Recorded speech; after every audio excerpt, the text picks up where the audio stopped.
ખેડૂતોના આંદોલનમાં આજે 11મા દિવસમાં હતું. સંયુક્ત કિસાન મોરચામાં સીકેએમમાં એક દિલ્હીમાં સુખનો નિર્ણય 29 ફેબ્રુઆરી સુધીમાં સંગોત કરી દીધો છે. કિસાનમાં મજદૂર મોરચાના સંયોજનમાં સૌરભ પટેલે સાંજે ખેનડીમાં બોર્ડ પર મીડિયામાં માહિતી આપી છે કે મહિલાનો શુક્રવારે ખેડૂતોનો કાળો દિવસ માન્યો છે અને શંભુ બોર્ડ પર ખેડૂતોનો કાળા ઝંડા લહેરાવવામાં આવે છે અને કાળી પટ્ટીને બાંધી અને હરિયાણા પોલીસ આંદોલનમાં ખેડૂત નેતાઓ સામે રાષ્ટ્રીય સુરક્ષા નિધિમાં NCM હેઠળમાં કાર્યવાહી કરવાનો નિર્ણય પાછો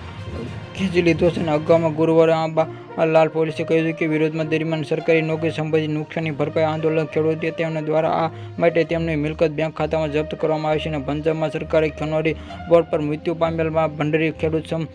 ઉપકરણમાં પરિવારે 1 કરોડ રૂપિયા વળતર તેની બહેનને સરકારી નોકરી જાહેર કરી અને જોઈતા પરિવારજનો અને ખેડૂત નેતાઓને સુધી હત્યાનો આરોપ સામે FIR નોંધવામાં ન આવે સુધીના શુભ કારણ અંતિમ સંસ્કાર ન કરી અડખલા હિસારમાં બપોરે પોલીસ અને ખેડૂત વચ્ચેના ઘણા વધુ ખેડૂતોના ખનગોળી બોટલમાં પંજાબમાં ખેડૂત પાસેથી જવા માંગવા પોલીસે ટીયરમાં ગેસના